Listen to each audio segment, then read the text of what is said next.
things were finally starting to get better. The virus looked like it was going away, the stock market went back up, and stores were opening back up. But now, investors are starting to get worried about another round of potential lockdowns because Apple decided to shut down their stores in Florida, Arizona, South Carolina, and North Carolina again, where the virus is resurging. And so now, if you're wondering what's going to happen to the markets, make sure you watch this video until the end.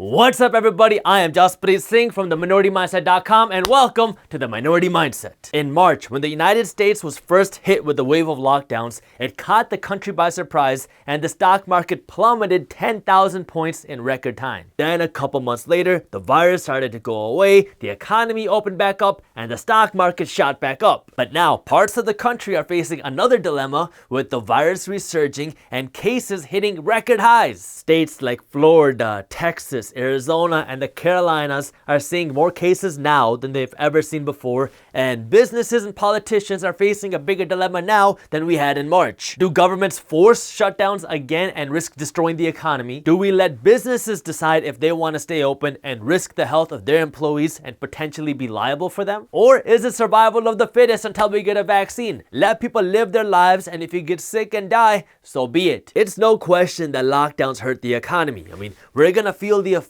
economic effects from the first round of lockdowns for years to come. But it's also no question that lockdowns can slow the spread of the virus. Like Michigan and New York were hotspots back in April, and now in June, Michigan and New York almost have no cases. At least temporarily. Things can always change in the future. But if history is any indication of the future, you might remember that back in March, before we had government-mandated lockdowns, Nike and Apple were on the forefront of shutting down their physical stores before they were required to do so. After Nike and Apple shut down their stores, dozens of other businesses copied them and shut down their stores. Now, in the end of June, where the economy has opened back up and Apple has opened up their stores, Apple is now deciding to shut down some of their stores again, where the virus is resurging and cases are spiking. Now, whether you believe this virus is one big hoax or the worst thing since Ebola, it doesn't matter. You cannot deny the fact that this virus is hurting our economy, it's hurting people, and it can hurt your investments. So you, as a smart financial planner, should be asking yourself, okay,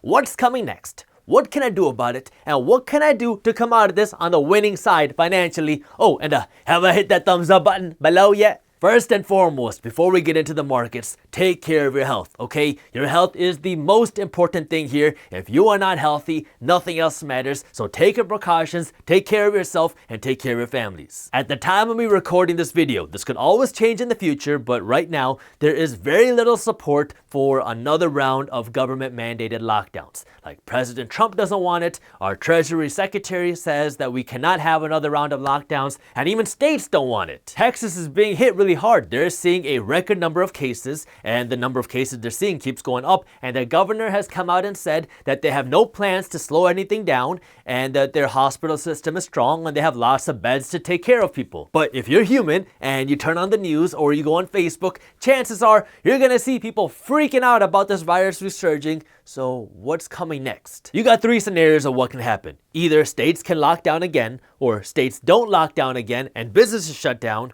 or nothing shuts down and life continues like normal. The first option of states locking down again isn't very likely, so we can just skip this point. I mean, if states decided to lock down again, the stock market would probably not be very happy. So let's jump over to the second point. Businesses shutting down themselves, even though they're not required to do so, as a way for them to protect their employees. How would that affect the economy and your investments? Well, Apple has already begun closing stores. I guess a better question is, if more businesses started to follow suit, how would that affect the economy and your investments? In order for us to really analyze this, I need you to close your eyes and imagine this. Imagine a world where half of the companies around you are shut down, so people don't have to go into work, while the other half of companies are open and people have to physically go into work, and they feel like they're being screwed over by their company because their company is not taking care of them in this environment that we have right now, where there's a lot of social unrest.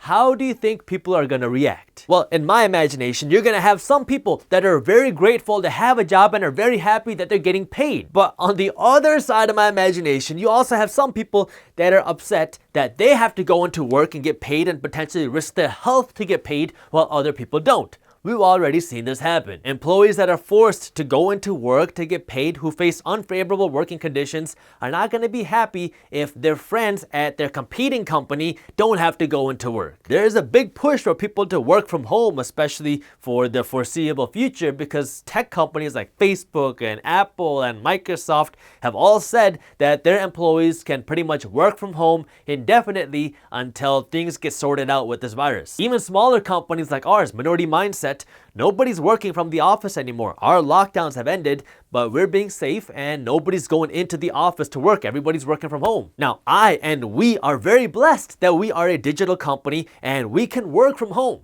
But not everybody has that luxury. Practically speaking, if things continue to get worse, you are gonna see a shift in what type of jobs people want, because people are not gonna wanna continue to risk their health if things continue to get worse, or you're gonna continue to see a shift in what people wanna see from their elected officials or from their businesses. And if things continue to get bad and get bad enough, we could see more social unrest. If more businesses start to shut down, or we see a lot of disruption in the workplace, then naturally the economy is gonna get hurt, and if it gets bad enough, the stock market's gonna realize this, and the stock market will feel the effects from it too. What you should remember is that businesses with a digital presence have been able to thrive during this pandemic and lockdowns because they have no competition. I mean, all the brick and mortar stores are either shut down or people are scared to go there and shop, so they're shopping online, which is helping these digital businesses grow. So if you are an investor, this is something you definitely want to keep in mind. Notice how I said investor, because trading and investing isn't the same thing, and the stock market and the economy don't always move hand in hand. The stock market has the Federal Reserve Bank pretty much like backstopping it with almost an unlimited supply of cash. However, the stock market still needs that feeling of optimism that the economy is getting better for it to still go up. Because if the stock market feels like the economy is getting worse, then even the Federal Reserve Bank might not be able to help it then. If businesses start shutting their doors again, then that feeling of optimism will go away pretty quickly, and that will hurt the stock market. So if you hear that more businesses are closing their doors to protect their employees, keep a close watch on that. And this brings me to option number 3. What if states don't shut down and businesses don't shut down and things just continue like normal? If things continue like normal and the virus goes away, that could be very good for the stock market. And depending on how the Federal Reserve Bank and the government act over the next 12 to 18 months, our economy could start roaring again in no time. But if things continue like normal, with no more businesses shutting down and no vaccine until 2021, well, now we could be in a long recession. I was mentioning this to you just a second ago, but the economy and the stock market are not the same thing. The economy is whether or not you're getting a paycheck. The stock market is a place where people go to bet on the economy with a lot of emotion tied in it. Right now, our economy is in a recession with tens of millions of Americans out of a job, while their stock market isn't doing too bad. Well, what you should remember is that we have like 3 kinds of people in our country right now. We have the people that are living their lives like normal, as if nothing ever happened. We have the people that are living more restricted lives, that are taking more precautions, but are still out and about. And then we have the people that are not having it. These are the people that are not going to go out to eat, they're not going to travel, they're not going to do anything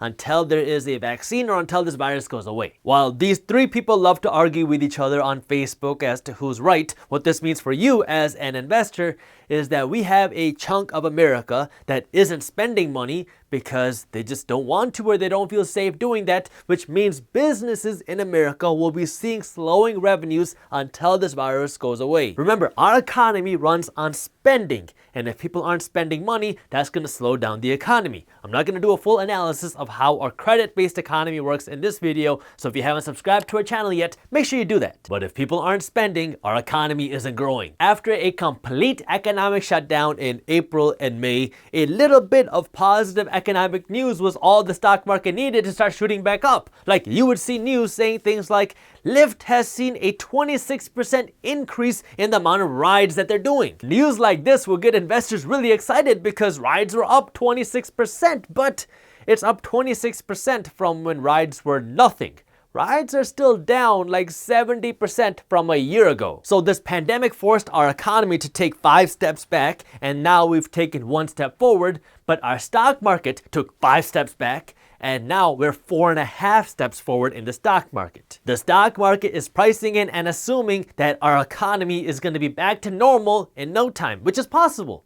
But it's also possible that our economy will take a long time to recover, and if the stock market starts to realize that, then it will come down because of it. By the way, if you are interested in investing in stocks, our team wrote an article on how to invest in stocks, how to find a good stock market brokerage, and how to get some free stocks by using the right stock market brokerage. If you want to read this article on our website, you can do that by clicking the link up here or by clicking the link in the description below. But the concern that a lot of investors have is, what happens if our second quarter results show that our economy isn't growing as fast as we would have hoped, and people are still losing their jobs, and we could be in a slowing economy for a long time? If that's the case, then you have to think that eventually reality would hit, and this reality would be stronger than the Fed's printing machine, right? I mean, the Federal Reserve Bank can't pump up the stock market forever, right?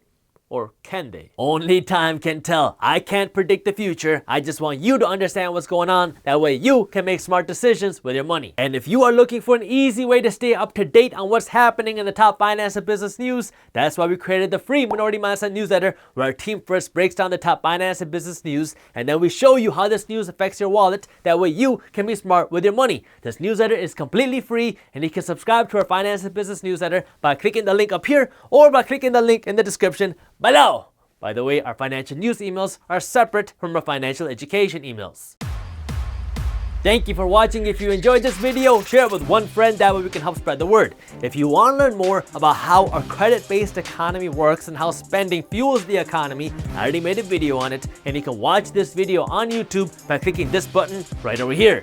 Thank you for watching, and as always, keep hustling.